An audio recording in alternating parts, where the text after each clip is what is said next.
اردو افسانے ایک کاوش ہے اردو زبان کی بہترین تحریریں آپ تک پہنچانے کا۔ اگر آپ کو میرا یہ چینل پسند آئے تو اس کو سبسکرائب ضرور کر لیں تاکہ آپ کو آئندہ آنے والے ایپیسوڈز اور مزید ناولوں کے بارے میں معلوم ہو سکے۔ اگر آپ اپنی پسند کا کوئی ناول سننا چاہتے ہیں تو آپ اس بارے میں مجھے بتا سکتے ہیں۔ کامنٹ باکس میں میسج کر کے آپ مجھے اپنی پسند کے ناول کا نام بتا دیجیے۔ میں پوری کوشش کروں گی کہ آپ تک آپ کی پسند کو پہنچا سکوں۔ اردو افسانے کے ساتھ بندھے رہنے کا شکریہ۔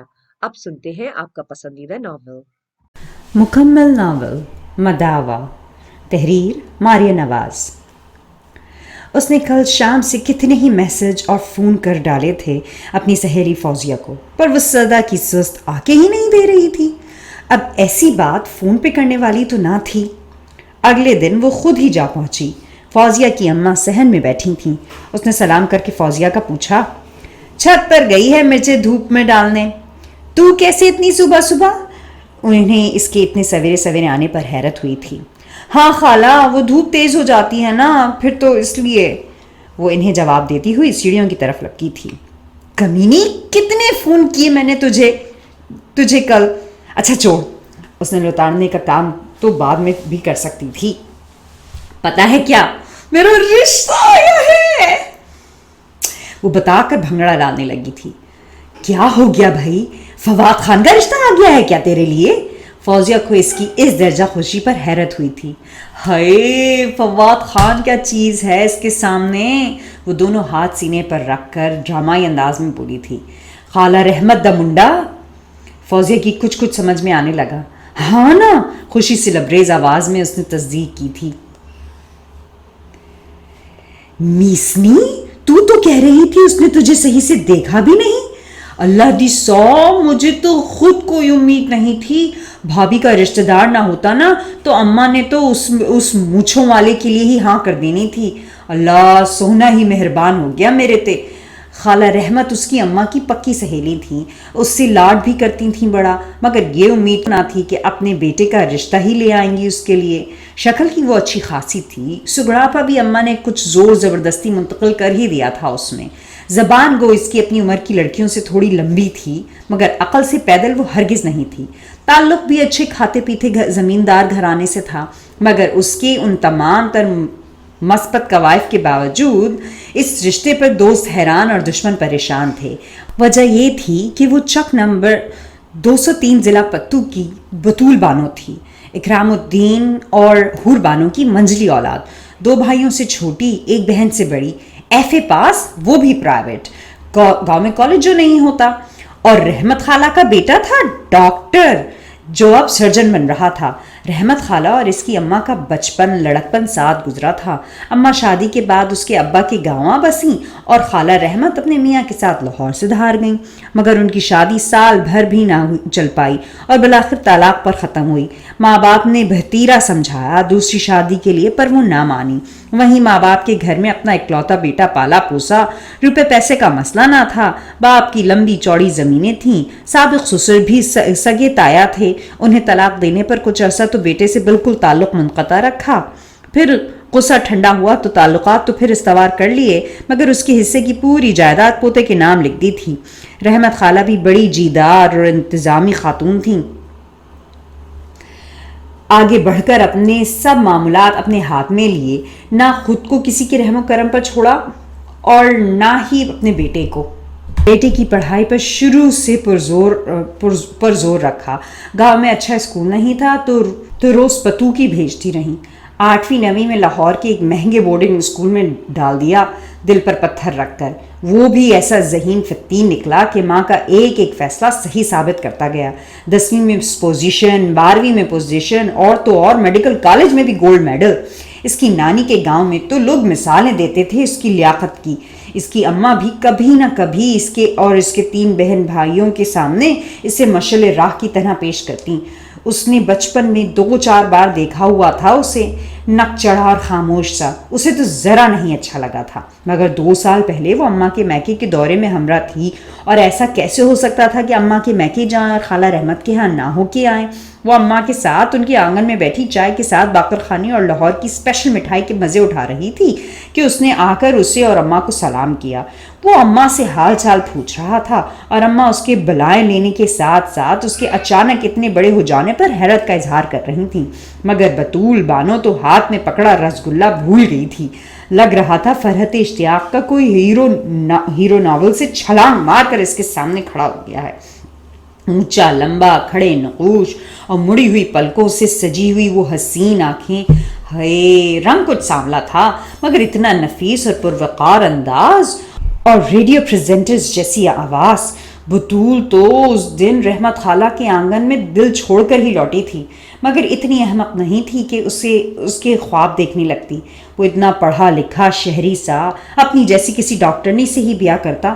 سارے ہی اس کے رشتے سے خوش تھے، بس اس کی بھابھی نے شہد میں سرکہ ملانے کی اپنی سی کوشش کی تھی. سوچ لیں جی، خالہ رحمت اتنی سادی نہیں. مجھے تو لگتا ہے اندر سے مرضی یہ ہے کہ یہ رہے گاؤں میں، ان کے ساتھ زمینیں سنبھالے اور منڈا شہر میں جو جی میں آئے کرے. کچھ تو اپنا رشتہ دار مسترد ہونے کا غم باقی تھا، اور کچھ وہ یوں بھی ان لوگوں میں سے تھیں جنہیں کسی اور کی زیادہ خوشی مشکل سے ہضم ہوتی تھی. مگر ان کی بدنیتی کے اسباب سمجھنے کے باوجود اس کے دل پر ان کی بات ٹھا کر کے لگی تھی. شکر ہے اماں نے یہ امکان فوراً ہی مسترد کر دیا تھا. نہیں، اس کو تو بیاہ کی جلدی ہی اس لیے ہے کہ وہ لاہور میں اکیلا ہے. کہہ رہی تھی اتنی کم عمری سے ہاسٹلوں میں رہ رہا ہے. اب چاہتی ہوں اس کا اپنا کوئی گھر بار ہو، سیدھی سادی لڑکی ہو، اس کا خیال رکھے. اماں کے اسے سیدھی سادی کہنے پر بھابھی نے آنکھیں تو گھمائی تھیں، مگر کچھ کہنے کی ہمت وہ ساس کے سامنے نہیں کر سکتی تھیں. اور کسی کو کیا اعتراض ہو سکتا تھا؟ اتنا پڑھا لکھا، خوش عقل اور صاحب جائیداد لڑکا. رحمت خالہ کے اگلے پھیرے میں شادی کی تاریخ پر غور و خوض شروع ہو گیا تھا. وہ تو ہواؤں میں اڑ رہی تھی. وہ صبح سرجری کے جنرل وارڈ میں داخل ہوا تھا. ہاؤس آفیسرز کا نیا بیچ آیا تھا، سو وارڈ میں کچھ نئے چہرے نظر آ رہے تھے، مگر اس کے بیچ کے آس پاس کوئی نہیں تھا فی الحال. وہ مریض دیکھ کر ان کی فائلز پر نوٹس ڈالنے لگا. السلام علیکم، آپ ڈاکٹر ریحان ہیں؟ آ کر کسی نے سلام کیا. وعلیکم السلام. ریحان نے لکھتے لکھتے سر اٹھائے بغیر ہی جواب دیا. یہ یقیناً نیا ہاؤس آفیسر تھا جسے اس کے بیڈ اسائن کیے گئے تھے. سر میں عمر مسعود ہوں، آج ہی جوائن کیا ہے میں نے. اس کے نام پر وہ ٹھٹکا تھا. فائل سے سر اٹھا کر اس کی طرف دیکھا تھا. اسے دیکھ کر عمر کی آنکھوں میں بھی شناسائی لہرائی تھی. سر آپ ایچیسن میں تھے نا؟ آپ کو یاد نہیں ہوگا، میں جونیئر تھا اور آپ جتنا ڈسٹنگوش بھی نہیں تھا. وہ ہنستے ہوئے خوش دلی سے بولا تھا. مگر ریحان کیسے بھول سکتا تھا؟ راؤنڈ شروع ہونے والا تھا. ان سب پیشنٹس کے فائلز چیک کرو، اپنے نوٹس ڈالو اور آئندہ ٹائم سے آنا. ریحان خشک لہجے میں کہہ کر دوبارہ فائل پر جھک گیا. سرجیکل ایمرجنسی میں ایک بہت مصروف رات گزار کر وہ صبح بے خواری سے بھاری سر کے ساتھ وارڈ میں داخل ہوا تھا. آج اس کا ماتحت ہاؤس آفیسر عمر اس کے ساتھ پہلے سے موجود تھا. وہ اپنے مریض دیکھنے میں لگا ہوا تھا. اس پیشنٹ کی بی ایس آر کدھر ہے؟ شام میں بھی نہیں دیکھی گئی. کیوں؟ اس نے فائل دیکھتے ہوئے عمر سے پوچھا تھا. سر وہ آرڈرز میں تو نہیں تھی. B S R monitoring. Umar نے لجاست سے صفائی پیش کی تھی. 5 دن سے یہ مریض داخل ہے اور اس کی شوگر مانیٹر ہو رہی ہے، تو کل سے ایسا کیا ہو گیا کہ اچانک یہ غیر ضروری ہو گیا؟ اور آپ کو تو پتہ ہے کہ یہ پیشنٹ ڈائبیٹک ہے، رائٹ؟ وہ برہم لہجے میں اس سے پوچھ رہا تھا. جی سر، وہ شرمندگی سے سر جھکا کر بولا تھا. تو ڈاکٹر صاحب آپ کے خیال میں پتے کے آپریشن کے بعد شوگر بھی ٹھیک ہو جاتی ہے؟ وہ استہزائی انداز میں پوچھ رہا تھا. MBBS کر کے آئے ہو یا ڈاکٹریٹ ہی ابا نے ہاؤس آفیسر بھرتی کروا لیا ہے؟ وہ کہہ کر اگلے مریض کی طرف بڑھ گیا تھا. مگر عمر کو بہت سکی محسوس ہوئی. وارڈ کی دوسری طرف پیشنٹس دیکھتی ڈاکٹر ایمن کو بھی ریحان کے انداز پر کچھ حیرت ہوئی تھی. آج تو لگتا ہے کچھ زیادہ ہی تھک گئے ہو. اتنی کلاس لے لی بیچارے کی، کل ہی تو اسٹارٹ کیا ہے اس نے. تھوڑا ٹائم تو لگتا ہے کتابی علم کو پریکٹس میں لانے میں. وارڈ سے نکل کر 7 میس تک جاتے ہوئے ایمن نے اس کے اتنے بے لحاظ انداز پر تھوڑی سرزش کی تھی. سیکھنے آیا ہے نا وہ یہاں، تو سکھا رہا ہوں. آئندہ کبھی نہیں بھولے گا وہ کسی ڈائبٹک پیشنٹ کی شوگر مانیٹر کرنا. ریحان لاپرواہی سے بولا تھا.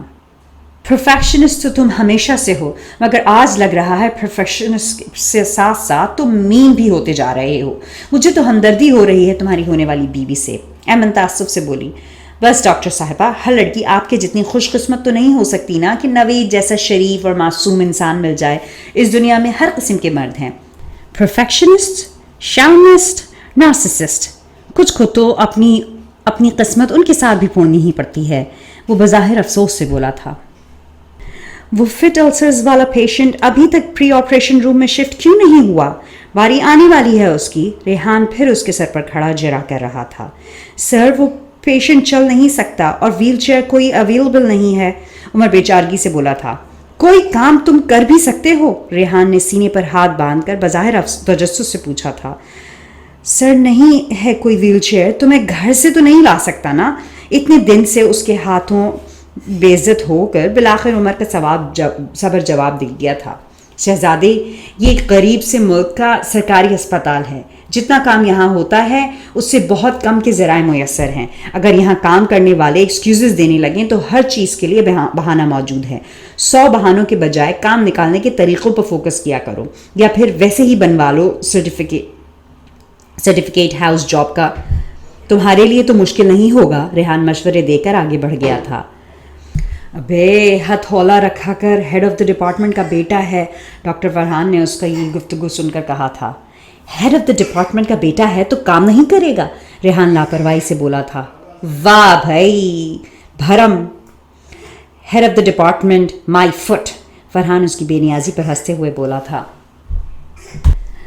یہ ریحان کون ہے آپ کے ڈپارٹمنٹ میں؟ رخشندہ ہاتھوں پر لوشن ملتے ہوئے ان سے پوچھ رہی تھیں. 3rd اپر پریزیڈنٹ ہے. کیوں؟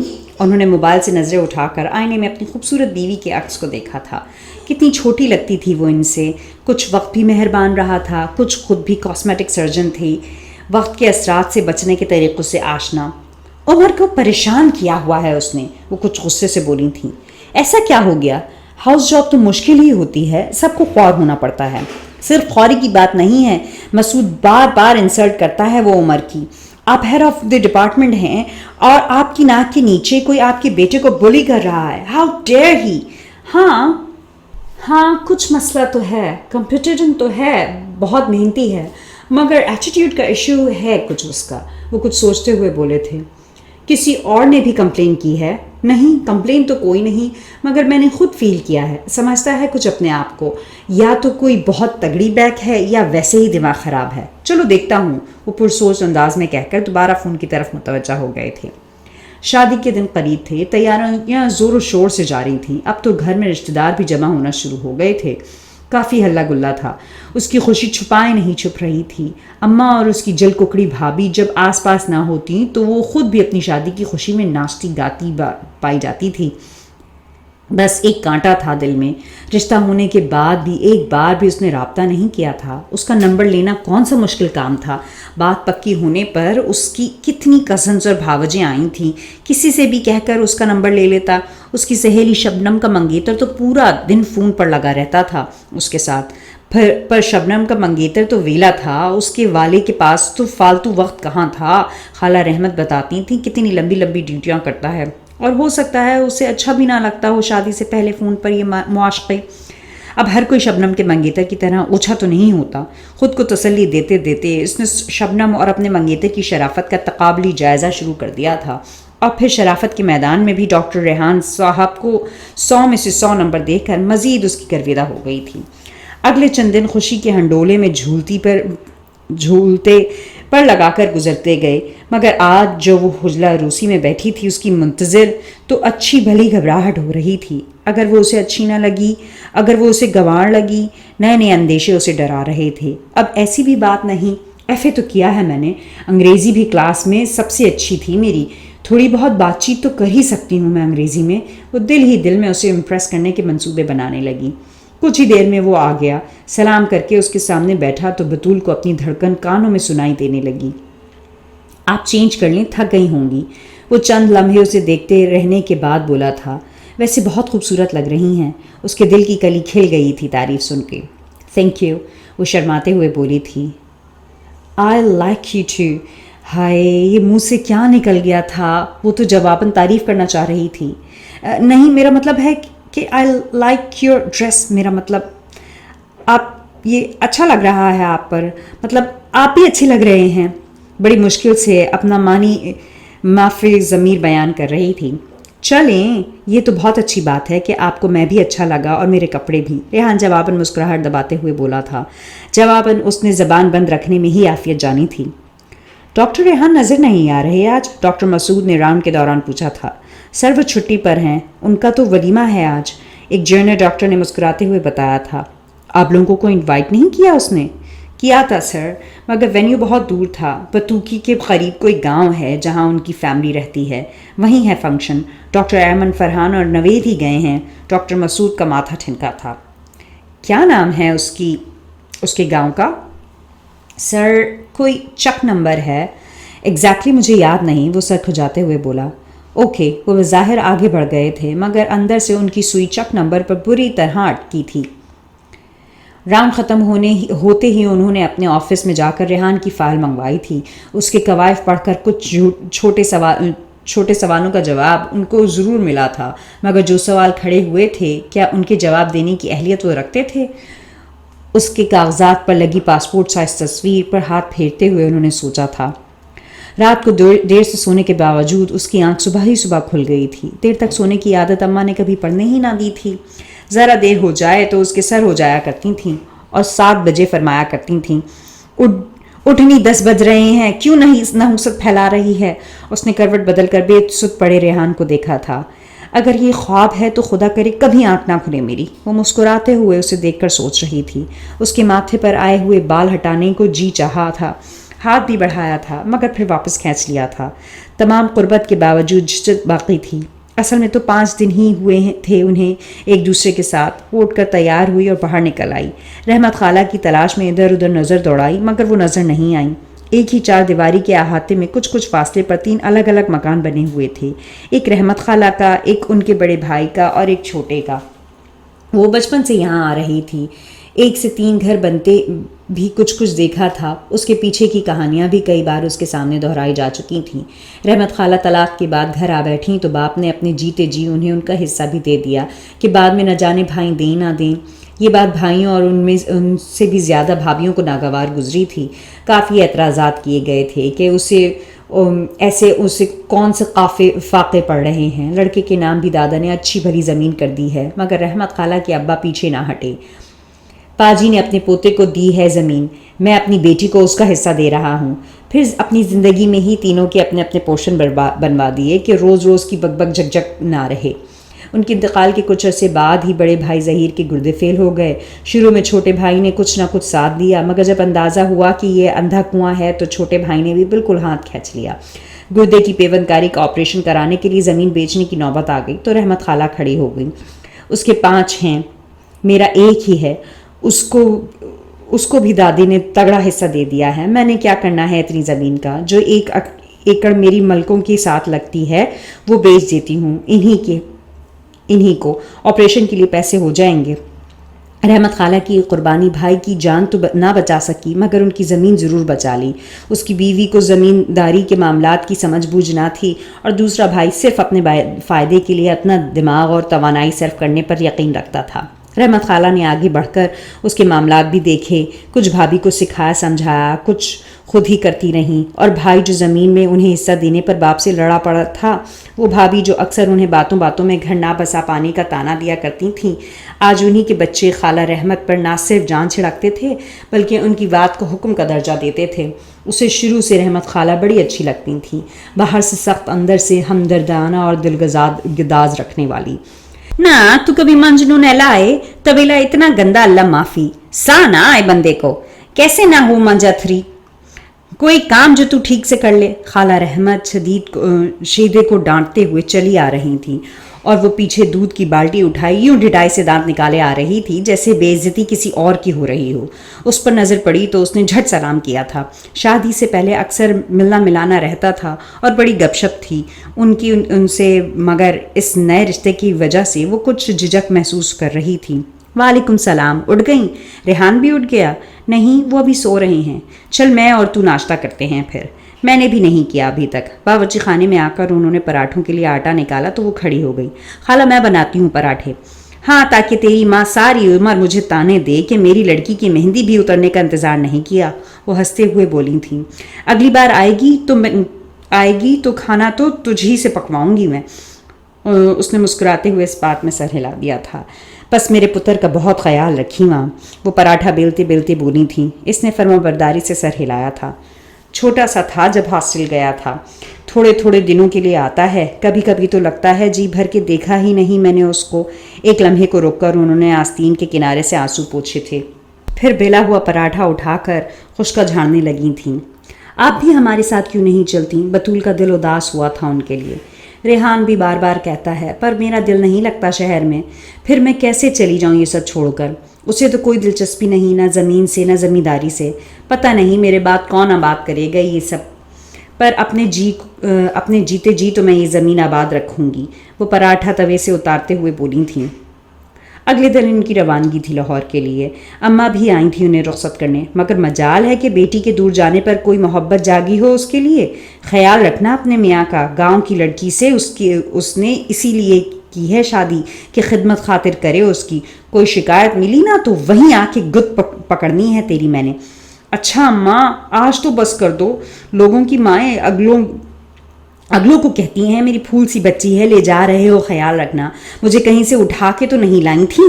اس نے کچھ خفگی سے پوچھا تھا۔ اماں نے مسکراتے ہوئے اسے گلے سے لگا لیا۔ زبان بھی نہ چلانا زیادہ، اسے اگر ایسی لڑکیاں پسند ہوتی نا تو شہر ہی میں کسی تیز ترا لڑکی سے شادی کر لیتا۔ باز نہیں آئی تھیں اماں۔ بالآخر زبان قابو میں رکھنے اور جی جان سے میاں کی خدمت کرنے کی نصیحت پلو سے باندھ کر وہ ریحان کے ساتھ لاہور کے لیے روانہ ہوئی تھی۔ ویسے اس کی زبان کے بارے میں اماں کی پریشانی بیجا تھی۔ ریحان کی موجودگی میں اس کی زبان یوں بھی تالو سے لگی رہتی تھی۔ یہ ڈر بھی ہوتا تھا کہ منہ سے کچھ ایسا الٹا سیدھا نہ نکل جائے کہ وہ سوچے کہ کیسی بونگی اور بدھو لڑکی ہے۔ پھر وہ خود بھی کافی خاموش طبع واقع ہوا تھا تو سمجھ میں نہیں آتا تھا کہ آخر بات بھی کرے تو کیا۔ ابھی بھی دو چار ادھر ادھر کی باتیں کر کے دونوں خاموش ہو گئے تھے۔ آپ سفر میں گانے نہیں سنتے؟ اس نے پوچھا تھا۔ ریحان نے جواباً مسکراتے ہوئے میوزک آن کیا تھا۔ مگر ستیہ ناز جائے، ادھر تو کوئی انگریزی میں چیخ چیخ کر سیاپا ڈال رہی تھی۔ وہ تو شکر ہے کہ ریحان نے خود ہی بدل کر اب کوئی کوک اسٹوڈیو کا گانا لگا دیا تھا۔ گانا برا نہیں تھا، مگر موقع اور دستور کے حساب سے تو اس وقت کوئی رومانٹک سا گانا بنتا تھا نا۔ مگر اس کے سیاں جی کوجے نکلے تھے اس معاملے میں، نہ رومانٹک باتیں نہ رومانٹک گانے۔ وہ کچھ بدمزہ ہوئی تھی۔ شہر میں ذاتی مکان تھا، وہ تو حیران رہ گئی تھی ہلکے رنگوں میں اتنی خوبصورتی اور قرینے سے سجا گھر دیکھ کر۔ ایسے گھر تو اس نے صرف ٹی وی ڈراموں میں ہی دیکھے تھے۔ وہ الماری سے کپڑے نکالتے ریحان کو دیکھ رہی تھی۔ کیا ہوا؟ ریحان شاید اس کی نظریں محسوس کر کے بولا تھا۔ آپ کا گھر بہت پیارا ہے، وہ بے اختیار بولی تھی۔ آپ کا؟ اب تو ہمارا ہے، وہ الماری سے کپڑے نکالتے ہوئے مسکرا کر بولا تو بطول کے اندر سرشاری سے سرایت کر گئی تھی۔ دوپہر کا کھانا وہ راستے میں کھا چکے تھے۔ وہ اسے آرام کرنے کا کہہ کر خود کسی کام سے نکل گیا تھا، مگر اسے نیند کہاں آنی تھی۔ گھوم پھر کر گھر کا تفصیلی جائزہ لینے لگی۔ وہ تو چھڑے چھاٹ کا پھیلاوا سمیٹ کر سجانے سنوارنے کا سوچ کر آئی تھی۔ یہاں تو درازوں اور کیبنٹس تک کے اندر پڑی چیزوں کی ترتیب اور قرینہ مالک کی نفاست کا چیخ چیخ کر اعلان کر رہا تھا۔ اتنی سگھڑ تو وہ خود بھی نہیں تھی۔ اسے کچھ پریشانی ہوئی تھی۔ شام میں ریحان اسے باہر لے گیا تھا۔ پہلے اس کے کہنے پر اسے سودا سلف کے لیے بہت بڑی سی دکان میں لے گیا۔ دکان کیا تھی، پورا بازار تھا۔ ہلدی نمک سے لے کر فریج اور واشنگ مشین تک سب دستیاب تھا۔ واہ، یہاں تو ایک ہی دکان سے سارا کچھ مل جاتا ہے، وہ کافی متاثر ہو کر بولی تھی۔ ہاں، یہ سپر مارکیٹ ہے۔ ریحان اس کے انداز پر بے ساختہ مسکرا دیا تھا۔ خریداری کے بعد وہ کھانا کھا کر جلد ہی گھر آ گئے تھے۔ اس کا جی چاہ رہا تھا کچھ اور گھومنے پھرنے کو، مگر ریحان نے صبح اسپتال جانا تھا تو وہ کچھ نہ بولی۔ اگلے دن وہ سو کر اٹھی تو ریحان اسپتال جا چکا تھا۔ اس سے بہت افسوس ہوا کہ ناشتہ تک نہیں کیا اس نے۔ اپنی اتنی پکی نیند پر اسے غصہ آیا تھا۔ کچھ دیر میں کام والی آ گئی۔ 45-50 سال کی بہت پھرتیلی مگر نفاست پسند عورت تھی۔ جھٹ پٹ گھر چمکا کر رکھ دیا۔ بی بی جی، چکن کو مسالہ لگانا ہے ریحان صاحب کے لیے، وہ اس سے پوچھ رہی تھی۔ وہ جی سارا چکن مسالہ لگا کر فریزر کرواتے ہیں، پھر اپنی ضرورت کے مطابق نکال کر اوون میں پکا لیتے ہیں۔ اس کے چہرے پر الجھن دیکھ کر اس نے وضاحت کی تھی، نہیں رہنے دو، کھانا میں خود پکاؤں گی۔ آج تو رحمت خالہ کی چچیری بہن نے کھانے پر بلایا تھا ان دونوں کو، مگر کل سے اس کا پکا ارادہ تھا معدے سے ہو کر دل کے راہ تلاش کرنے کا۔ اگلے دن وہ الارم لگا کے ریحان سے پہلے اٹھی تھی۔ آلو چکن کے پراٹھوں کے لیے امیزہ رات سے تیار کر رکھا تھا۔ خستہ پراٹھے بنائے، ساتھ الائچی ڈال کر چائے۔ ریحان تیار ہو کر کچن میں آیا تو وہ کپس میں چائے نکال رہی تھی۔ آپ بیٹھے، میں لاتی ہوں ٹیبل پر۔ مگر ریحان نے ایک نظر کچن میں ہوتی ساری کارروائی پر ڈالی، پھر بولا، 3 انڈے بوائل کر دو گی؟ پراٹھا نہیں کھائیں گے؟ اسے دھچکا لگا تھا۔ نہیں سوری، مجھے زیادہ ہیوی ناشتہ نہیں پسند، اور دعوتوں وغیرہ میں ویسے بھی کافی اوور ایٹنگ ہو چکی ہے، اس نے ریک سے کپ اٹھاتے ہوئے کہا تھا۔ ایگزام ہونے والے ہیں میرے، جم بھی نہیں جا سکوں گا ریگولرلی۔ وہ اب کپ میں کافی پھینٹنے لگا تھا۔ بطول کا سارا جوش جھاگ بن کر بیٹھ گیا تھا۔ بے دلی سے ایک برتن میں انڈے ابالنے کے لیے پانی ڈالنے لگی۔ ریحان جلدی جلدی اپنا ناشتہ کر کے چلتا بنا، اور وہ دیر تک پراٹھے سامنے رکھے اداس بیٹھی رہی۔ پکاتے ہوئے اس کا اپنا جی بھی للچا رہا تھا، مگر اب ایک ایک نوالا حلق سے مشکل سے اتر رہا تھا۔ کام کوئی تھا نہیں، جھاڑو برتن کام والی آ کر گئی تھی۔ وہ یہیں گھر میں بولائی پھرتی رہی اور عدم توجہ سے ٹی وی کے چینل بدلتی رہی۔ پھر رات کے کھانے کے لیے فریزر سے مرغی نکال لی۔ قورمہ بنانے کا ارادہ تھا، ساتھ کھیر بھی۔ اس کے ہاتھ کا قورمہ اور کھیر سب ہی پسند کرتے تھے۔ اللہ کرے ریحان کو بھی پسند آ جائے۔ صبح والے واقعے نے اس کا اعتماد کچھ متزلزل کر دیا تھا۔ ریحان نے 5:30 بجے تک کا آنے کا حق کہا تھا، مگر 5:45 بجے اس کا فون آیا کہ کچھ دیر ہو جائے گی اسے آج آنے میں۔ اچھا سنو، سغرا فریزر میں چکن میرینیٹ کر کے رکھ گئی ہوگی، اسے اوون میں گرل کر دو اور ساتھ گرین سیلڈ بنا دو۔ کھانا تقریباً وہ تیار کر چکی تھی، اور چکن کو مسالہ لگانے سے تو سغرا کو اس نے منع ہی کر دیا تھا، مگر پھر بھی جی کہہ کر اس نے فون بند کر دیا تھا۔ بڑی مشکل سے کسی طرح گرم ٹھنڈے پانی میں ڈال کر برف بنی ہوئی مرغی کو پگھلا کر مسالہ لگایا، مگر یہ اوون کیسے آن ہوتا ہے؟ کافی دیر تک وہ مختلف بٹنز کو گھماتی رہی۔ دل میں آیا ریحان سے فون کر کے پوچھ لے، مگر وہ کیا سوچے گا کہ کتنی بدھو لڑکی ہے۔ سوچ کر آئیڈیا مسترد کر دیا۔ کچھ تک و دو کے بعد بالآخر آن ہو ہی گیا۔ اس نے مرغی اس میں رکھ کر شکر کیا، مگر یہ اطمینان وقتی ثابت ہوا تھا۔ ریحان کا استقبال گوشت جلنے کی بو اور اوون کے قریب پریشان کھڑی بطول نے کیا تھا۔ جل گیا؟ اس نے ہلکے پھلکے سے انداز میں پوچھا تھا۔ کوئی بات نہیں، آرڈر کر لیتے ہیں، اتنی پریشان کیوں کھڑی ہو؟ وہ اس کا گال تھپ تھپاتے ہوئے بولا تھا۔ نہیں، کھانا تو پکایا ہوا ہے میں نے، تو قورمے سے ڈھکن اٹھاتے ہوئے بولی تھی۔ ریحان نے ایک نظر قورمے پر تیرتے گھی پر ڈالی تھی۔ نہیں، کچھ لائٹ کھانا چاہتا ہوں میں۔ اس نے جیب سے موبائل نکال کر فون پر گرل چکن آرڈر کیا تھا۔ کاؤنٹر پر پڑے سلاد کے نام پر صرف کٹے ہوئے کھیرے اور پیاز پر نظر پڑی تو وہ ساتھ گرین سیلڈ بھی آرڈر کرنے لگا۔ تمہیں کچھ کھانا ہے؟ اس سے بھی پوچھ لیا۔ بطول نے نفی میں سر ہلا دیا تھا۔ پھر اپنے لیے ایک چپاتی تک ڈالنے کو جی نہیں چاہا اس کا۔ ریحان نے اسے اپنے کھانے میں شریک ہونے کی دعوت دی۔ نہیں، میں بعد میں کھاؤں گی، ابھی دل نہیں کر رہا، وہ بمشکل مسکرا کر نارمل سے انداز میں بولی تھی۔ کھانے کے بعد ریحان کچھ دیر کتابوں میں سر کھپاتا رہا، پھر اسے لائٹ آف کرنے کا کہہ کر خود بستر میں دراز ہو گیا، مگر وہ اس کے سو جانے کے بعد بھی کافی دیر تک نہ سو پائی تھی۔ پیٹ میں دوڑتے چونگوں نے اسے یاد دلایا کہ اس نے تو صبح کے آدھے پراٹھے کے علاوہ کچھ بھی نہیں کھایا۔ اٹھ کر کچن تک آئی، بادام، پستے اور چاندی کے ورق سے سجی کھیر کا ڈونگا فریج سے نکالا، مگر پہلا چمچ منہ میں ڈالتے ہی آنکھیں چھلک پڑیں۔ وہ چھوٹی چھوٹی باتوں پر رو دینے والی لڑکی نہیں تھی، اور وہ تو اپنی رخصتی پر بھی باوجود کوشش کے نہ رو پائی تھی۔ خوشی ہی اتنی تھی اس کو اپنی شادی کی، پھر آج نہ جانے کیا ہوا تھا۔ صبح بھی ایسا ہوا تھا تو شام کو تو پوچھ تو لیتی اس سے کہ کیا کھانا ہے اس نے۔ خود کو گھر کا تھا، اوون سمجھ میں نہیں آ رہا تھا تو پتیلی میں پکا لیتی چکن۔ کیک تک بن جاتا ہے پتیلی میں، مگر کیا تھا اگر وہ 2-4 نوالے اس کا دل رکھنے کے لیے ہی کھا لیتا۔ حسب توقع ڈاکٹر مسعود کے بیٹے کو جلد ہی کسی اور ٹرینی ریزیڈنٹ کے پاس منتقل کر دیا گیا تھا، اور اس کے پاس ایک نیا ہاؤس آفیسر بھیج دیا گیا تھا، مگر آج اچانک وارڈ راؤنڈ کے بعد اس کے لیے ڈاکٹر مسعود کا بلاوا آ گیا۔ وہ آفس میں گیا تو وہ ایک فائل سامنے رکھے بیٹھے تھے۔ ہیو اے سیٹ پلیز، اسے دیکھ کر کہا تھا۔ وہ خاموشی سے بیٹھ گیا۔ اس کا چہرہ سپاٹ تھا، وہ جب بھی اس سے بات کرتے تھے اس کا چہرہ سپاٹ ہی ہوتا تھا۔ کچھ دن پہلے تک ڈاکٹر مسعود یہ سمجھتے تھے کہ شاید یہی اس کے چہرے کا مستقل تاثر تھا، مگر اب لگ رہا تھا کہ یہ چہرہ شاید خاص ان کے لیے مخصوص تھا۔ آنکھوں میں یہ اجنبیت شعوری تھی. کئی ہفتے لگے تھے انہیں اس کی روبرو بٹھانے کی ہمت جمع کرنے میں، مگر اب وہ سامنے بیٹھا تو بات کرنے کی ہمت جمع کرنی پڑ رہی تھی. مگر ان کا تذبذ ریحان کو مدعو سمجھا گیا تھا تو بالآخر وہ وقت آ ہی گیا تھا. تم 3 سال سے یہاں ہو، تم نے بتایا ہی نہیں کہ تم. وہ پھر اٹک گئے تھے، مناسب الفاظ مل ہی نہیں رہے تھے اپنا ماضی مافل ضمیر بیان کرنے کے لیے. کہ میں کیا؟ ریحان نے ابرو چڑھا کر ایک طنزیہ سی مسکراہٹ کے ساتھ پوچھا تھا. جواب میں انہوں نے بے ساختہ نظریں چرا لی تھیں. ریحان چند لمحے خاموشی سے انہیں مجرموں کی طرح نظریں چرائے بیٹھا دیکھتا رہا.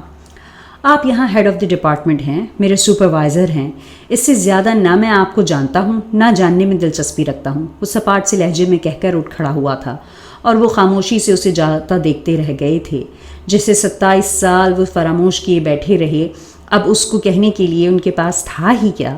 روایتی سی کہانی تھی، بچپن کی منگنی، وہ بھی چچا کی بیٹی سے. شعور آیا تو بہت کوشش کی، گھر والوں کو بہت تیرا سمجھایا کہ یہ رشتہ بالکل بے جوڑ ہے.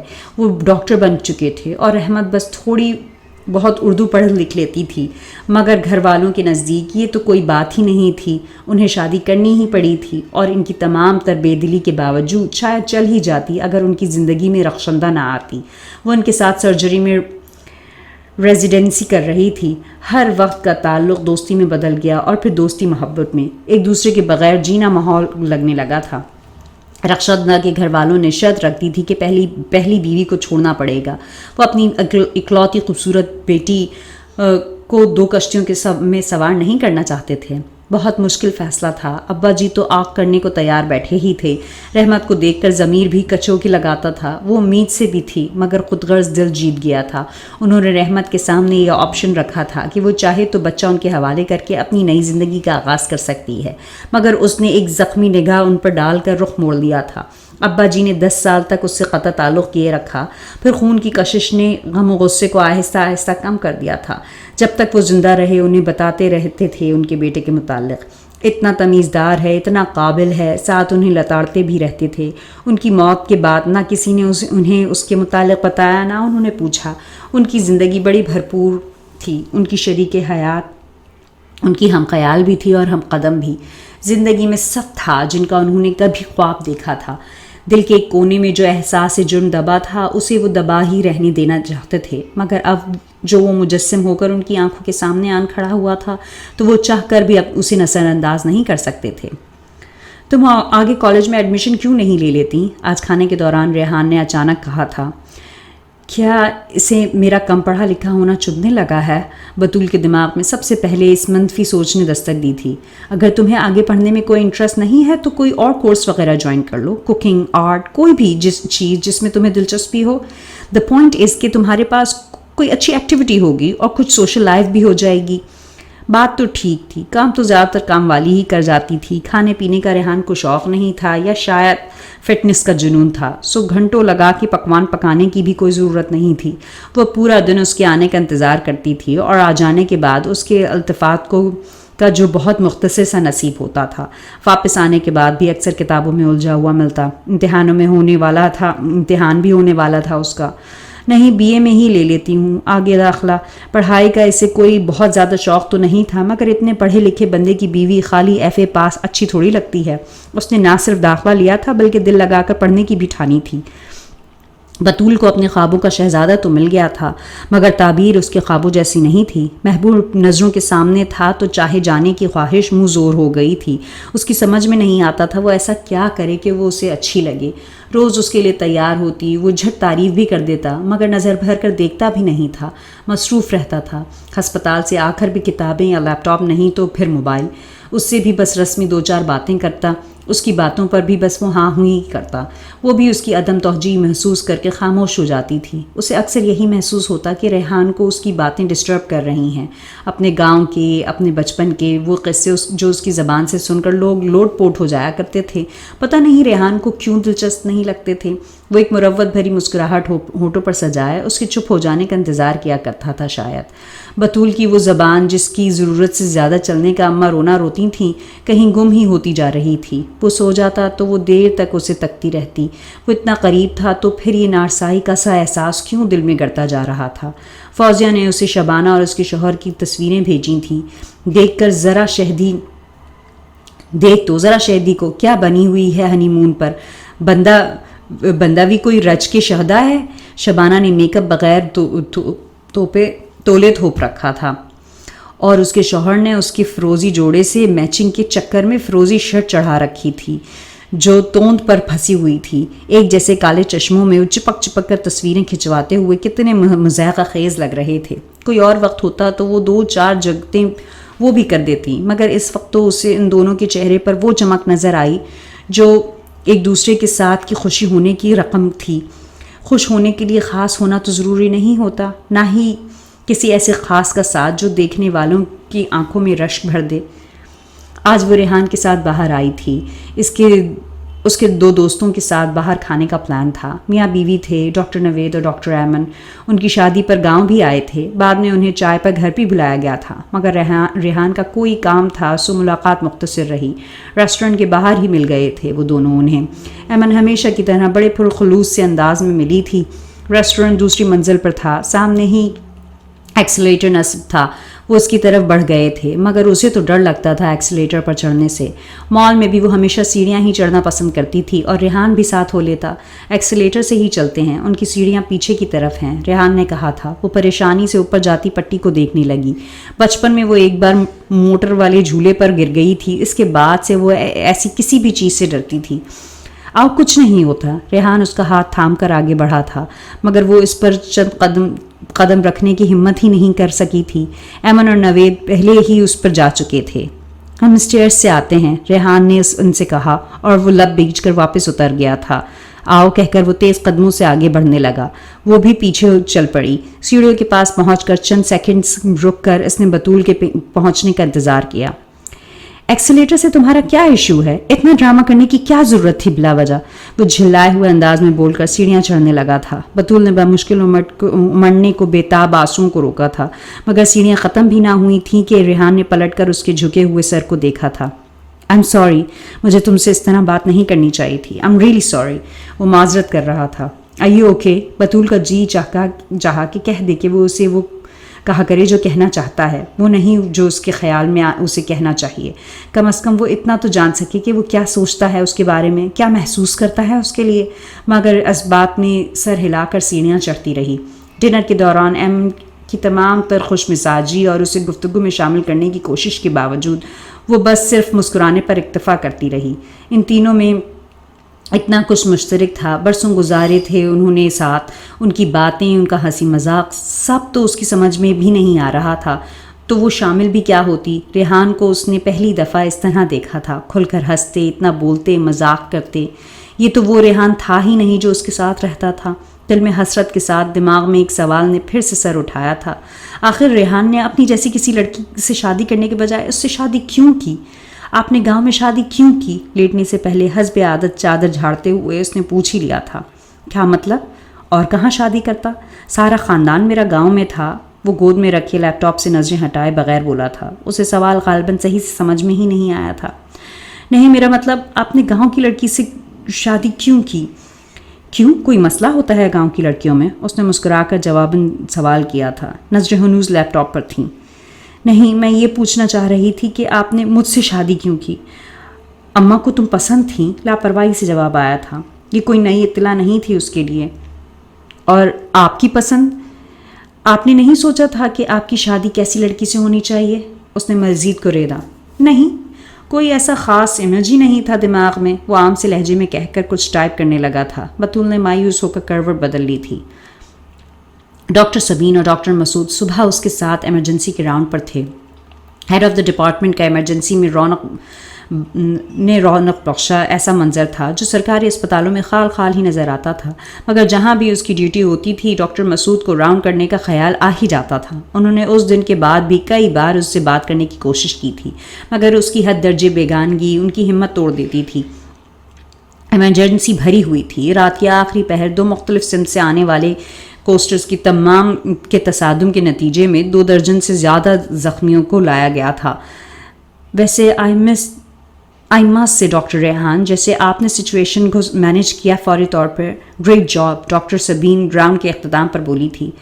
تمہارے سرجیکل اسکلز تو امپریسو تھے ہی، تمہارے ایگزیکٹو فنکشنز کی بھی میں قائل ہو گئی ہوں. Thank you ma'am. ریحان مسکرایا تھا. تفاخر کا سا احساس ڈاکٹر مسعود کے سینے میں سرایت کر گیا تھا. آخر بیٹا کس کا ہے؟ ڈاکٹر سبین نے کچھ حیرت سے، کچھ نہ سمجھی سے پوچھا. ریحان نے ایک طنزیہ سی نظر ان پر ڈالی تھی. جذبات کی رو میں جو الفاظ منہ سے نکل گئے تھے اب ان کی تشریح مشکل تھی. رحمت خاتون کا، اس لیے تو رحمت بن کے آیا پیشنٹس کے لیے. وہ ہلکے پھلکے سے لہجے میں بات کو گھما گیا تھا. برتن تے منجی لپ گئے تانوں، کوئی ٹوئٹا تے نہیں رستے وچ. ٹوٹیا تو نہیں رستے وچ، اماں فون پر پوچھ رہی تھیں. نہیں اماں ٹھیک ہے سب. چارپائی کیوں بھیجی؟ لے تو نے ہی تو کہا تھا چھت ہے کھلی پر منجی نہیں ہے کوئی ڈالنے کو. اوفو اماں، یہاں کون منجیاں ڈالتا ہے چھتوں پر؟ تو ڈال دے. کوئی فتون تو نہیں پاس ہوا نا کہ کوئی نہیں ڈال سکتا. اچھا اماں، وہ بیزاری سے بولی تھی. طبیعت اتنی اچاٹ سی رہنے لگی تھی کہ کوئی لمبی بات کرنے کو دل ہی نہیں چاہتا تھا. نہیں بطول، تیری طبیعت تو ٹھیک ہے نا؟ وہ ماں تھی، محسوس کیے بنا کیسے رہ سکتی تھیں. ٹھیک ہوں اماں. وہ کوشش کے باوجود لہجے میں بشاشت نہ بھر پائی تھی. ٹیسٹ تو نہیں کرایا تو نے؟ شروع کے دنوں میں طبیعت بیزار بھی ہو جاتی ہے کبھی کبھی. اماں نے خوش گمانی کی تھی. نہیں اماں، ایسا کچھ نہیں ہے. بطول نے فوراً تصحیح کی تھی. تو پھر کیا بات ہے؟ ریحان تیرے ساتھ ٹھیک تو ہے نا؟ اماں کے لہجے میں اب تشویش تھی. ہاں ٹھیک ہیں، بس مجھے لگتا ہے یہ شادی کچھ بے جوڑ سی ہے. اتنے دنوں سے جو بات وہ دل میں دبائے بیٹھی تھی لبوں پر آ ہی گئی تھی. کیوں بطول؟ ریحان کا رویہ ٹھیک ہے تیرے ساتھ؟ غصہ تو نہیں کرتا زیادہ؟ رات کو ٹائم سے گھر آ جاتا ہے نا؟ اماں نے ایک ہی سانس میں اتنے سوال کر لیے تھے. ان کی تشویش محسوس کر کے وہ پچھتائی اپنے الفاظ پر. نہیں اماں، کبھی اونچی آواز میں بات تک نہیں کی. ایسی کوئی بات نہیں. وہ اب انہیں تسلی دینا چاہ رہی تھی. کوئی روک ٹوک تو نہیں کرتا؟ باہر لے جاتا ہے نا تجھے ساتھ؟ کوئی دوسری عورتوں میں؟ نہیں اماں، ایسا کچھ نہیں ہے. تو کیوں پریشان ہے تو پھر؟ اماں کی اب تسلی نہیں ہو پا رہی تھی. کچھ نہیں اماں، وہ بس کچھ مصروف رہتے ہیں تو میں بور ہو جاتی ہوں. اب کچھ تو کہنا تھا. لو کر لو گل. ادھر ابھی مہندی نہیں اتری ہوتی تو کم کرا کر آ کے اگلے چمڑے اتار لیتے ہیں، اور میڈم جی اتھے بور ہوندے پئی ہیں. اماں بس مجھے سنانا شروع کر دیا کرو فوراً. اس نے احتجاج کیا. دیکھ بطول، ایک دوسرے کو سمجھنے میں وقت لگتا ہے، اور شادی شدہ زندگی ایسی ہی ہوتی ہے. یہ نہیں ہو سکتا کہ تو ریشمی ساڑی پہن کر پھرتی پھرے اور وہ بارش میں تیرے ساتھ ٹھمکے لگاتا پھرے. یہ فلموں میں عشق معشوقیوں کی کہانیوں نکلتی ہیں. میاں بیوی ہوتے ہیں، ہیرو ہیروئن نہیں. وہ جواباً خاموش رہی تھی. شاید اماں ٹھیک ہی کہہ رہی تھی. اسی نے کچھ زیادہ رومانیت تیار کر رکھی تھی اپنے دل و دماغ پر. ریحان کو 2-4 چھٹیاں ملیں تو انہوں نے گاؤں کا رخ کیا. خالہ رحمت کی طبیعت کچھ موسم کے زیر اثر تھی. لگ بھی کچھ کمزور رہی تھیں. اوپر سے فصل کٹائی کا موسم تھا، کام کی بھرمار. وہ جاتے ہی ان کے ساتھ بھاگ دوڑ میں لگ گئی تھی. پھر انہیں اس حال میں اکیلے چھوڑ کر آنا مناسب نہ لگا تو وہ 2 ہفتے کے لیے مزید رک گئی. ریحان کو بھی یہی بہتر لگا. سارا دن مصروفیت میں گزارتا، مگر ایک لمحہ بھی وہ دشمن جان دل و دماغ سے اوجھل نہ ہوتا. مگر اسے تو شاید یاد ہی نہیں آتی تھی. دوسرے تیسرے دن فون کرتا، چند منٹ بات کرتا، نہ بےتابی نہ تڑپ. چند دن وہ خود روز فون کرتی رہی، مگر اس کی بے نیازی محبت کی انا کو للکارنے لگی تو اس نے چھوڑ دیا. خالہ، آپ نے مجھے کیوں چنا؟ شام کی چائے پیتے ہوئے اس نے دانستہ ہلکے پھلکے سے انداز میں خالہ رحمت سے پوچھا تھا. کیوں، صحیح نہیں کیا؟ کوئی اور اچھی سی ہے تیری نظر میں؟ خالہ رحمت نے مسکراتے ہوئے شرارت سے پوچھا تھا.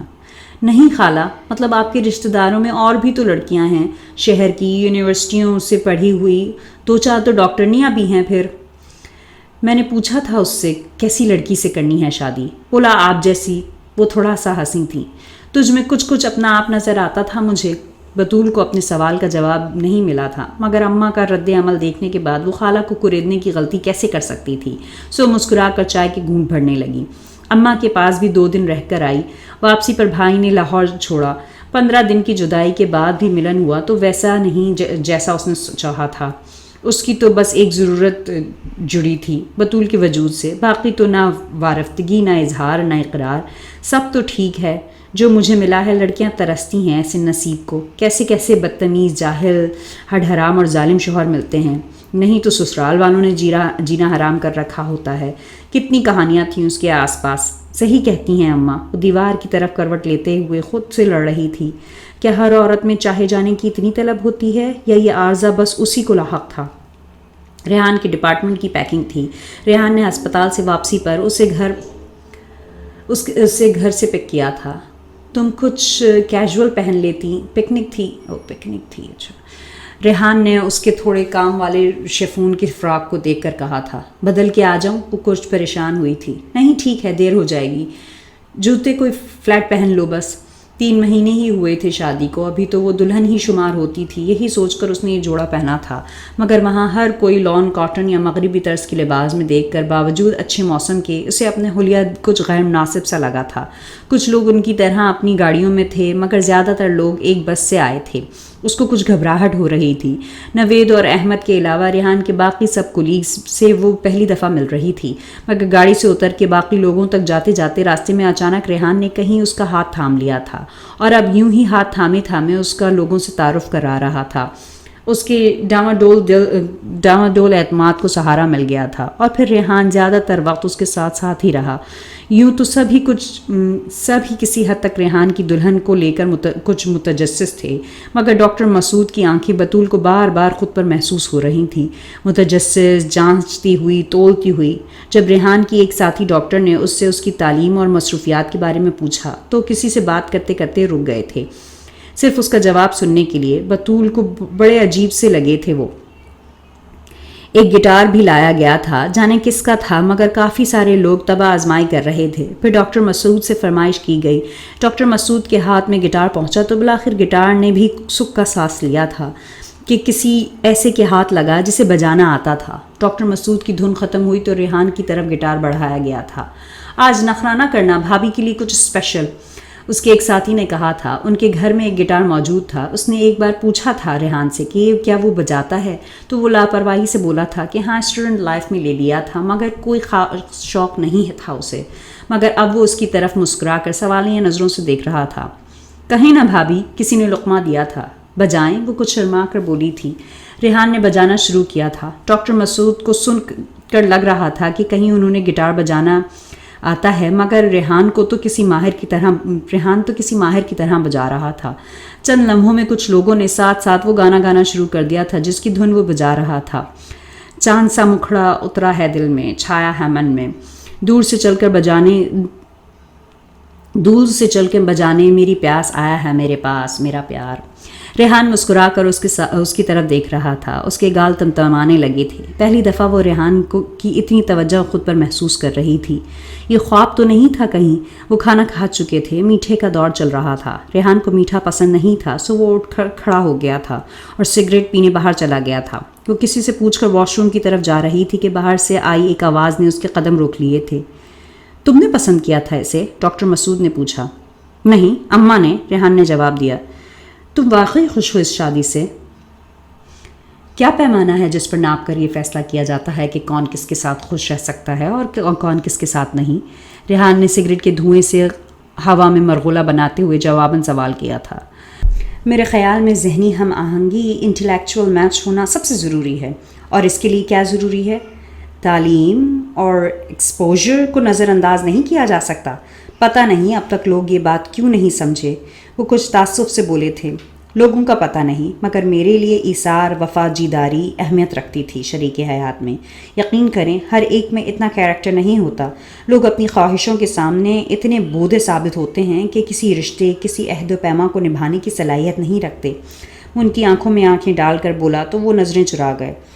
اماں سے کہا تھا میں نے، اپنی جیسی ڈھونڈیں، انہی جیسی ہے بطول، ریحان کہہ کر چل دیا تھا۔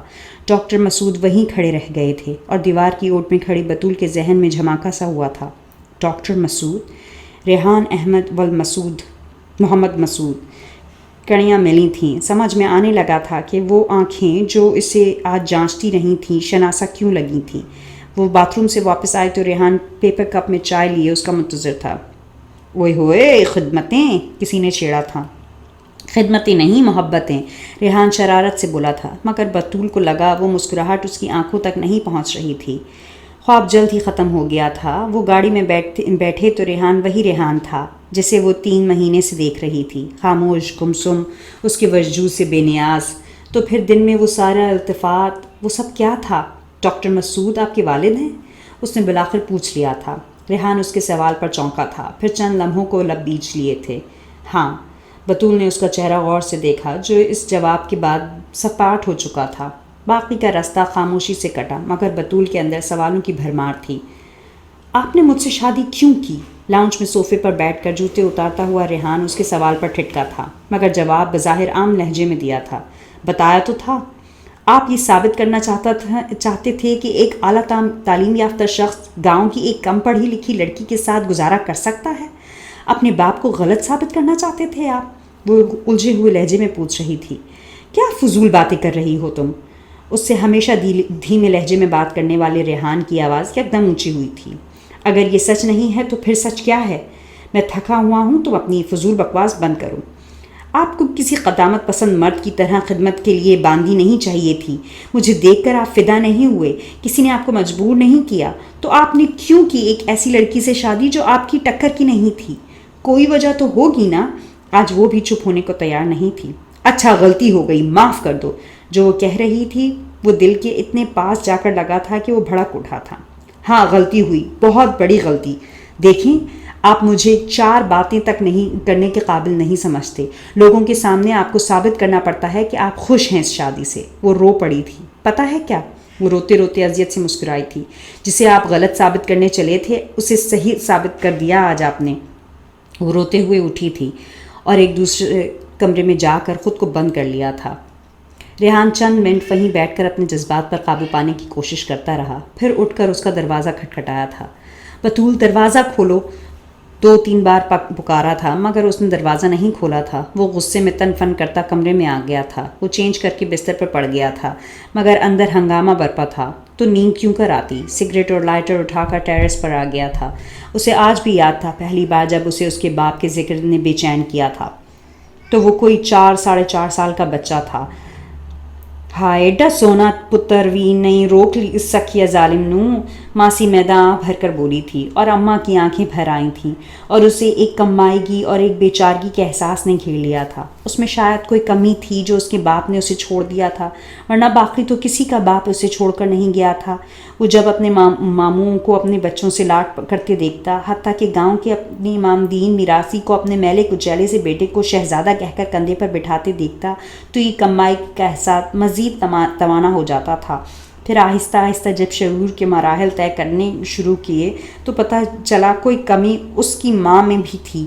اس کی ماں ہمیشہ اسے پڑھائی میں محنت کرنے کا کہتی تھی، اور وہ جان لگا دیتا تھا، کیونکہ کمی شاید یہی تھی جو اس کا پڑھا لکھا باپ انہیں اپنا نہیں پایا تھا۔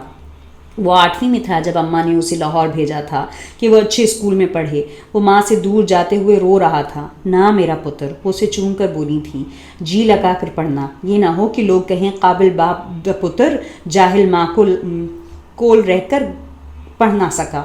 وہ اپنی ماں کی نصیحت ساتھ باندھ لایا تھا۔ اسے اپنی ماں کا سر اونچا رکھنا تھا، سو ہر کسی سے آگے نکل کر دکھانا تھا۔ وہ کسی سے کم نہیں تھا، یہ ثابت کرنا تھا، سو ہر چیز میں آگے رہنا تھا۔ وہ میٹرک میں تھا جب اس نے فیس بک پر اپنے باپ کی پروفائل ڈھونڈ نکالی تھی۔ رنگے کٹے ہوئے بالوں والی عورت کے ساتھ مسکراتا ہوا وہ ایفل ٹاور کے سامنے کھڑا تھا۔ اس دن نفرت کو ایک چہرہ مل گیا تھا، اور پھر وہ چہرہ اس نے مجسم دیکھا تھا کالج کی تقسیم اسناد کی تقریب میں۔ جتنے گولڈ میڈل اس کے گلے میں تھے کالج کی تاریخ میں کسی کو نہیں دیے گئے تھے۔ اسپورٹس بہترین مقرر، best scout, student of the year, board of position, کیا نہیں تھا اس کے اعزازات میں۔ مگر وہ اس کے لیے وہاں نہیں آیا تھا، وہ وہاں اپنے بیٹے عمر مسعود کے لیے آیا تھا، جس کی 8ویں کلاس میں 3rd پوزیشن آئی تھی۔ اس کے ساتھ کھڑا اسے تصویریں بنوا رہا تھا جیسے پتہ نہیں کون سا کارنامہ کیا ہو۔ کالج کے پرنسپل نے اس کا تعارف کروایا تھا اس سے۔ ڈاکٹر صاحب، یہ ہے ہمارا اس سال کا جیم۔ اس سال کا کیا، اسے جیم تو کئی سال ایسے جیمز تو کئی سال بعد آتے ہیں۔ ہم تو صاحبزادے کو آپ کے پاس کنگ ایوارڈ بھیجنے کے چکر میں آئے تھے، مگر یہ فوج میں زیادہ انٹرسٹڈ ہے۔ ٹھیک ہے سر، وہ لائن بھی کیا پتہ آپ کا جیم 20-25 سال بعد چیف ایگزیکٹو ہو پاکستان کا۔ پرنسپل صاحب نے اس سیاسی جوک پر قہقہہ لگایا تھا۔ Best of luck young man, انہوں نے مسافہ کے لیے ہاتھ بڑھایا تھا۔ ایکسکیوز می، وہ بغیر ہاتھ ملائے ہی آگے بڑھ گیا تھا، ان دونوں کو کچھ حیران چھوڑ کر۔ اس دن اس نے فیصلہ کیا تھا کہ فوج کے بجائے میڈیکل کالج جانے کا۔ وہ سب اس سے بہتر کر سکتا تھا جس کے زوم میں اس نے انہیں چھوڑ دیا تھا۔ 5 سال وہ کنگ ایڈورڈ کے نمایاں ترین اسٹوڈنٹس میں رہا۔ اس نے اپنے باپ کو کالج کی ایک پارٹی میں گٹار بجاتے دیکھا تو گٹار خرید لایا اور تب تک بجاتا رہا جب تک اسے یہ یقین نہ ہو گیا کہ وہ اپنے باپ سے بہتر بجا سکتا ہے۔ اس کے بعد وہ اسے کونے میں ڈال کر بھول گیا تھا۔ MBBS کے بعد بھی ٹھکا ٹھک امتحان پاس کیے تھے اس نے۔ چاہتا تو مزید پڑھنے باہر بھی جا سکتا تھا، مگر اماں سے اتنا دور کیسے جاتا؟ مگر کیا یہ محض اتفاق تھا کہ اس نے نہ صرف اپنے لیے آگے سرجری کا شعبہ چنا بلکہ وہی ہسپتال، وہی یونٹ چنا جہاں اس کا باپ پروفیسر تھا؟ بطول نے وہ بآواز بلند کہا تھا جو آج تک اس نے خود اپنے آپ سے نہیں قبولا تھا۔ وہ تو خود یہ کہتا آیا تھا کہ اس کے لیے اس کے باپ کا وجود معنی ہی نہیں رکھتا، مگر حقیقتاً وہ باپ جو اسے پیدا ہونے کے پہلے ہی چھوڑ گیا تھا اس کی زندگی کے فیصلوں کے پیچھے کہیں موجود تھا۔ ریحان نے سگریٹ زمین پر پھینک کر بلا وجہ بے دردی سے رگڑا تھا، اور شاید وہ ٹھیک ہی کہہ رہی تھی۔ اس بار فیصلہ شاید غلط ہی ہو گیا تھا۔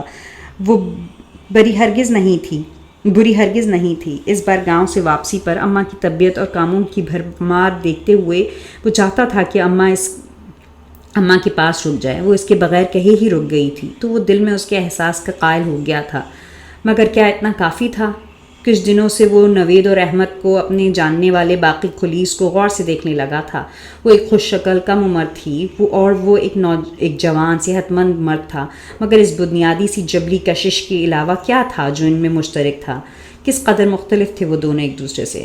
صحیح کہہ رہی تھی، شاید وہ جسے غلط ثابت کرنے چلا تھا شاید اسی کو صحیح ثابت کر بیٹھا تھا۔ اس نے یاسیت سے نیا سگریٹ نکال کر منہ میں رکھا۔ ایک بے آرام سی رات گزار کر وہ صبح کچن میں آیا تو حسب معمول وہ وہاں موجود نہ تھی۔ گزشتہ شب یقیناً اس پر بہت بھاری گزری تھی۔ بے دلی سے کچھ تھوڑا بہت کھا کر اسپتال کے لیے نکل گیا تھا۔ شام کو البتہ حسب معمول کھانا ٹیبل پر موجود تھا۔ چہرے پر سنجیدگی تھی مگر خفگی کا کوئی تاثر نہیں تھا۔ سنیں، وہ کھانا کھا کر ٹیبل سے اٹھنے ہی والا تھا کہ بطول نے اسے متوجہ کیا تھا۔ میں چاہتی ہوں کہ آپ مجھے چھوڑ دیں۔ وہ حیرت سے اس کا منہ دیکھ رہا تھا۔ فوراً نہیں، رانی کا رشتہ ہو گیا ہے، باہر کے لوگ ہیں، میرے یوں 3 مہینے بعد واپس گھر جا بیٹھنے سے کوئی سیاپا نہ ہو جائے، اس کی شادی نمٹ جائے، پھر وہ لوگ بھی جلدی ہی کرنا چاہتے ہیں، 6-7 مہینے میں ہو ہی جائے گی۔ وہ سنجیدگی سے یوں بول رہی تھی جیسے کسی عام سے معاملے پہ بات کر رہی ہو۔ تمہارا دماغ تو خراب نہیں ہو گیا؟ وہ بے یقینی سے کہہ رہا تھا۔ وہ کم عمر تھی، پڑھی لکھی بھی زیادہ نہیں تھی، باقی دنیا کی بھی یقیناً کوئی زیادہ سمجھ نہیں رکھتی تھی، مگر اتنی احمقانہ حد تک جذباتی سوچ کی حامل وہ اسے اس 3 مہینوں میں پہلے کبھی نہیں لگی تھی۔ یہ کوئی مذاق ہے؟ کیا بچکانہ باتیں کر رہی ہو؟ وہ جھلائے ہوئے انداز میں بولا تھا۔ مذاق آپ نے خود کیا ہے، اپنی زندگی کے ساتھ بھی اور میری زندگی کے ساتھ بھی، مگر ضروری نہیں ہے کہ ہم دونوں ساری زندگی اس مذاق کو بھگتیں۔ اچھا ٹھیک ہے، میں چھوڑ دیتا ہوں تمہیں، وہ سینے پہ ہاتھ رکھ کر بولا تھا۔ پھر کیا ہوگا؟ کون سے شہزادے تمہارے لیے امیدواروں کی لائن میں لگے ہوئے ہیں؟ کس قدر ناعاقبت اندیش لڑکی تھی۔ آپ میری فکر نہ کریں، اپنا سوچیں، کوئی نہ کوئی مل ہی جائے گا جسے میرا ساتھ چاہیے ہوگا، کسی پر کچھ ثابت کرنے کے لیے نہیں بلکہ اپنے لیے، وہ کہہ کر وہاں سے اٹھی تھی اور دوسرے کمرے میں جا کر دروازہ بند کر لیا تھا۔ ریحان حیران پریشان بند دروازہ دیکھتا رہ گیا تھا۔ صبح وہ کمرے سے نکلا تو وہ کالج کے یونیفارم میں ملبوس چائے میں پاپے ڈبو کر کھاتی دکھائی دی۔ اس کی کافی اور انڈے بھی وہیں ٹیبل پر رکھے تھے۔ وہ کرسی گھسیٹ کر اس کے عین سامنے بیٹھ گیا۔ دیکھو بطول، ہمارے ہاں 90% شادیاں صرف اس لیے کی جاتی ہیں کہ شادی تو کرنی ہوتی ہے، اس کی صحیح اور غلط وجوہات کے بارے میں نہیں سوچا جاتا۔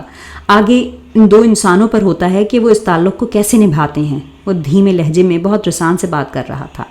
اب ہماری شادی ہو چکی ہے، جس بھی وجہ سے ہوئی ہے، اب آگے ہم پر ہے کہ ہم اسے کیسے نبھاتے ہیں، اور یہ ٹھیک ہے کہ ہم دونوں ایک دوسرے سے بہت مختلف ہیں، مگر تم ینگ ہو ابھی، یو کین گرو، اور میں ہیلپ کر سکتا ہوں تمہاری، تاکہ میں آپ کے قابل بن سکوں، بطول نے دھیمے لہجے میں سوال کیا تھا۔ ریحان کے کہنے کا مطلب تو یہی بنتا تھا، مگر بہرحال اس نے بطول کے سوال پر ہاں یا نہ کرنے سے گریز کیا تھا۔ چند لمحے بطول نے اس کے جواب کا انتظار کیا، پھر ساتھ والی کرسی سے بیگ اٹھا کر اسٹریپ کندھے پر جمائی تھی۔ ایڈا تو شہزادہ گلفام ہوں؟ وہ سر جھٹک کر اٹھی تھی اور پیر پٹختی داخلی دروازے سے باہر نکل گئی تھی، اور ریحان یہ نیا روپ دیکھتا رہ گیا تھا۔ یہ وہی لڑکی تھی جو 3 مہینے سے اس کے ساتھ رہ رہی تھی۔ دونوں میں بات چیت تو پہلے بھی زیادہ نہیں ہوتی تھی، اب مزید محدود ہو گئی تھی۔ اس رات کے بعد بطول نے اپنا کمرہ بھی الگ کر لیا تھا۔ ریحان نے ایک آدھ بار اسے سمجھانے کی کوشش کی، مگر وہ تو کچھ سمجھنے کو تیار ہی نہیں تھی، تو ریحان نے بھی اس کو اس کے حال پہ چھوڑ دیا تھا۔ آج وہ کچن میں کھڑا ریک سے کپ اٹھا رہا تھا کہ کپ اس کے ہاتھ سے پھسل کر سنک پہ لڑک گیا۔ احتیاط سے، میرے جہیز کا ہے، سیٹ خراب ہو جائے گا، فریج سے کچھ نکالتی بطول سپاٹ لہجے میں بولی تھی۔ آپ ایسا کریں، اپنے جہیز کا سارا سامان پیک کر کے رکھ لیں، لے کر جانا ہوگا نا ساتھ واپس۔ ریحان کچھ طنزیہ مسکراہٹ کے ساتھ بولا تھا۔ ہاں تو ظاہر ہے میرے باپ بھائیوں کی کمائی حرام کی تو نہیں ہے نا، جو آپ کی دوسری ہوتی سوتی کے لیے چھوڑ کر جاؤں۔ جی ضرور، میری دوسری ہوتی سوتی اپنا جہیز لے کر آئے گی میرے ساتھ، وہ مسکرا کر بولا تھا اور کچن سے باہر نکل گیا تھا۔ بطول کے تلموں پر لگی سر پر بجھی تھی۔